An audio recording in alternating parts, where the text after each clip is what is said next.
I think America is too caffeinated. We're going too fast, and I think it's eroding our mental health.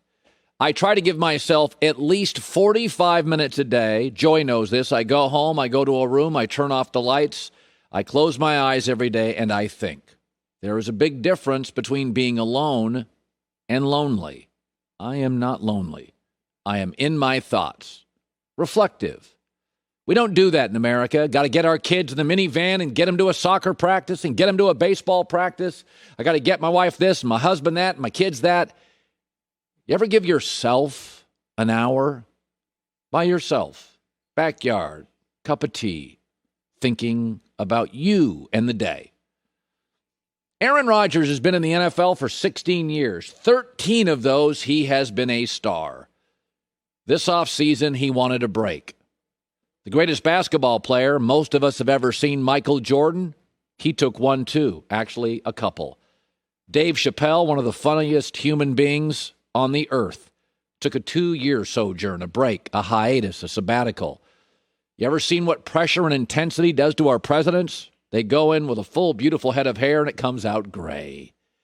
We don't give ourselves enough time with ourselves.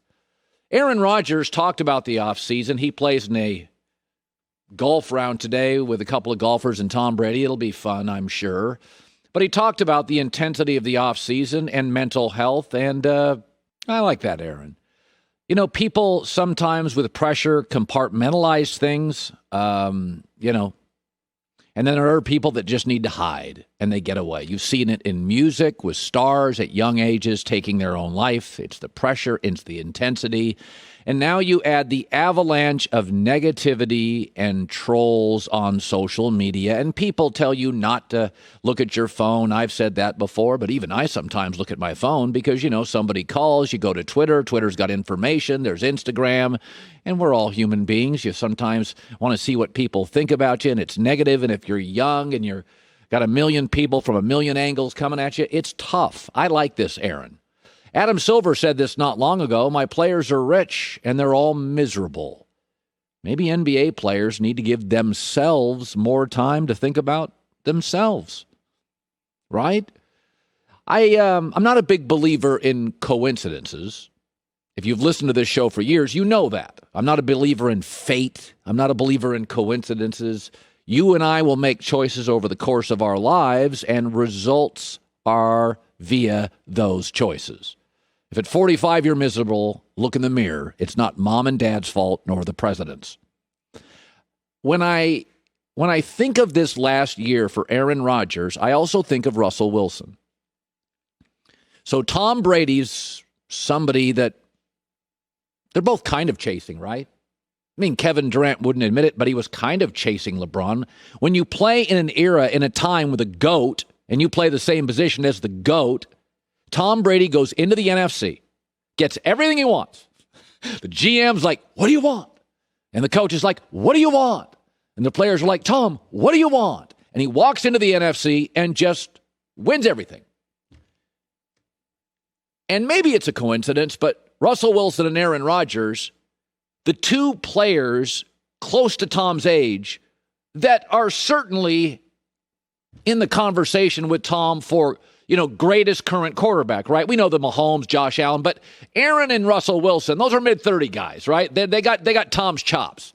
So Tom walks into the NFC, gets everything he wants from his GM, everything he wants from his coach, everything he wants from the locker room, everything he wants from the organization. And both Aaron and Russell start making demands to their respective organizations. Russell Wilson, for the first time ever, says, not go Hawks, go get me some players. That was very unique for Russell Wilson, the ultimate team guy. And then a couple months later, Aaron's like, no, I'm going to go public. I don't like my bosses. Now, this could be a total coincidence. Or it could be what Kevin Durant for years has faced. When you're in an era, you're facing a Tiger Woods, you're facing a Michael Jordan, you're facing a LeBron James, you're facing a Tom Brady, and they're getting what they want, and you're being compared to them all the time, and you're not getting what you want. I get it. I understand it. I understand Russell Wilson's frustration. I get Aaron Rodgers' frustration. And maybe this is a reach, and maybe it's strictly, completely coincidental. But this offseason for Russell Wilson and Aaron Rodgers, two of the greatest quarterbacks I've ever seen play, as they want what Tom wants. They want more titles, and they want more support, and they want people to listen to them. And damn it, they've earned it. And they're both right. And I like this, Aaron. However you do it, you can do it MJ's way or Dave Chappelle's way or Aaron Rodgers' way. However you do it to get right with yourself, give yourself time. We have a nation of doers and caffeinated people. We're on our phones and taking kids to practice. You deserve more time with you. Good for Aaron. All right, so tonight, we have the NBA Finals start. And I'm okay with ambiguity. Remember that show, The Sopranos? That was really good. It went on for years and years. HBO. It was very good. And then the final episode happened. And Tony Soprano, the mobster's in that diner with his family, and they're playing music. And it goes to black. And there was this sketchy guy that walked in the diner, and you're thinking, hey, that guy whacked Tony?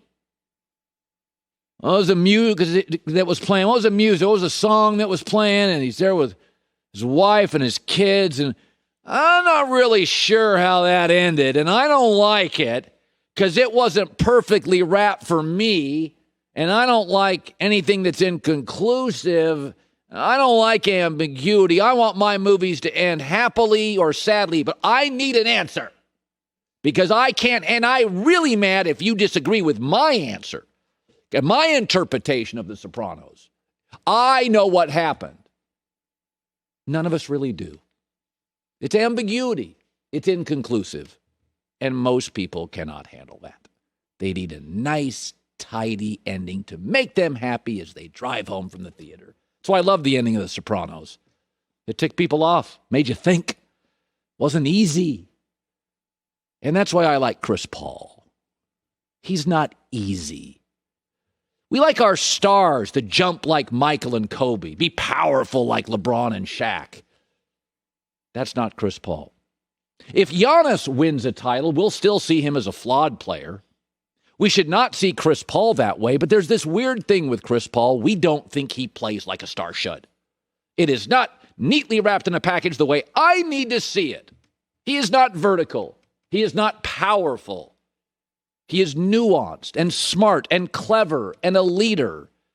And he does a lot of little things that are hard to wrap your brain around, hard to see, hard to contextualize. I want my player to have big hands, palm the ball, and dunk over that player. That's a great player. We want him to have titles and to play a certain way, even if they're small. Dame and Steph, got to be able to hit threes. They're small. Westbrook, Iverson, got to be super fast, break ankles. Chris Paul doesn't do any of that. Chris Paul is ambiguity. It's inconclusive, right? That's why he needs a title. So you can say, Chris is great. Now, Chris has been great for years. But Chris is like the ending to The Sopranos. He leaves some of it to interpretation. There's nuance. I'm not sure. Why doesn't he do that? But he does that well. Not everything's laid out perfectly for you. And I think that's why I like him. The same reason I love the ending of Sopranos. It frustrates people. My life hasn't been a series of happy endings. It's been weird. I've traveled a lot. Bunch of states, 8 of them, 9 of them now. I've lost count.